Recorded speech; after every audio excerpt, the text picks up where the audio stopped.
ಇವಾಗಂತೂ ಬೆಂಗಳೂರು ವೆದರ್ ತುಂಬಾ ಕೋಲ್ಡ್ ಆಗ್ತಿದೆ.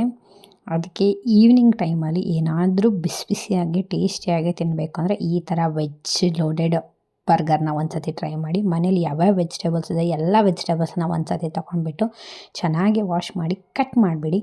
ನಾನು ತೊಗೊಂಡಿರೋದು ಕ್ಯಾರೆಟ್, ಕ್ಯಾಪ್ಸಿಕಮ್, ಪೊಟ್ಯಾಟೊ, ಆನಿಯನ್ ಎಲ್ಲನೇ ನನ್ನ ಕಡೆ ಏನೇನು ವೆಜಿಟೇಬಲ್ಸ್ ಅವೈಲೇಬಲ್ ಇತ್ತು ಎಲ್ಲ ವೆಜಿಟೇಬಲ್ಸ್ನ ತೊಗೊಂಡು ಅದಕ್ಕೆ ರುಚಿಗೆ ತಕ್ಕಷ್ಟು ಉಪ್ಪು, ನಿಮಗೆ ಎಷ್ಟು ಬೇಕೋ ಅಷ್ಟು ಸ್ಪೈಸು ಮತ್ತು ಅದಕ್ಕೆ ಬೇಕಾಗಿರೋ ಮಸಾಲ ಎಲ್ಲ ಆ್ಯಡ್ ಮಾಡಿದ ತಕ್ಷಣವೇ ಮೇಯ್ನ್ ಅಂದರೆ ನಿಮ್ಗೆ ಇಷ್ಟ ಆದರೆ ಮ್ಯಾಗಿ ಮಸಾಲನ ಆ್ಯಡ್ ಮಾಡಿ ತುಂಬ ಟೇಸ್ಟಾಗಿ ಬರುತ್ತೆ. ನಾನು ಅದಕ್ಕೆ ಕೆಚಪ್ನೂ ಆ್ಯಡ್ ಮಾಡಿದ್ದೆ. ಒಂದು ಹಾಫ್ ಲಿಂಬೆಹಣ್ಣನ್ನ ಕಟ್ ಮಾಡಿ ಅದನ್ನೂ ಆ್ಯಡ್ ಮಾಡಿದ್ದೆ. ಟೇಸ್ಟ್ ಮಾತ್ರ ಸೂಪರಾಗಿತ್ತು.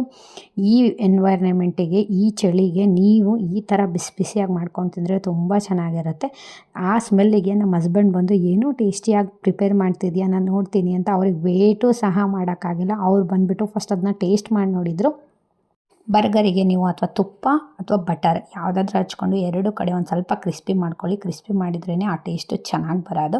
ಕ್ರಿಸ್ಪಿ ಮಾಡಿಕೊಂಡು ನಿಮಗೆ ಬೇಕಂದರೆ ಮೇಯೋನೀಸು ಅಥವಾ ಏನಾದರೂ ಗ್ರೀನ್ ಚಟ್ನಿ ಬೇಕು ಅಂದರೆ ಹಾಕ್ಕೋಬೋದು. ನಾನು ಅದನ್ನು ಸ್ಪೈಸಿಯಾಗಿ ಮಾಡಿರೋದನ್ನು ಏನೂ ಆ್ಯಡ್ ಮಾಡಿರಲಿಲ್ಲ. ಮಕ್ಕಳಿಗೂ ಸಹ ಕೊಡ್ಬೋದು. ಇದು ಹೆಲ್ದಿ.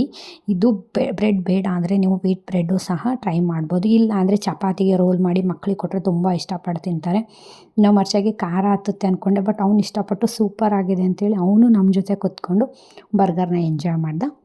ಈ ಥರ ಯಾವಾಗಾದರೂ ಬರ್ಗರ್ ಬನ್ಸು ನಿಮ್ಮ ಮನೇಲಿದ್ದರೆ ಈಸಿಯಾಗಿ ಸಿಂಪಲ್ಲಾಗಿ ನೀವು ಟ್ರೈ ಮಾಡಿ ಹೆಂಗಿದೆ ಅಂತ ಕಮೆಂಟಲ್ಲಿ ತಿಳಿಸಿ. Thank you for watching.